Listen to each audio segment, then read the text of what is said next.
mapagpalang araw po sa ating lahat. Ako po si Sider May, ang National Coordinator ng GBRP Club, ang Good Boy Rider Pilipinas.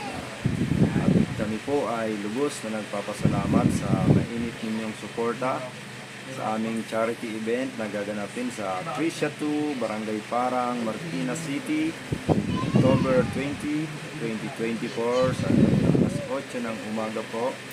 Sa darating na linggo na po yan, kami po ay lubos na nagpapasalamat talaga sa Riders Group, Solo Riders, Vloggers at sa Group of Alliance. Saludo po kami sa inyong lahat. Maraming salamat po at you are blessed to be blessings to others. At naniniwala rin po ako na nasa Diyos ang awa, nasa riding community ang kawang gawa. Salute po sa inyong lahat. Maraming salamat po.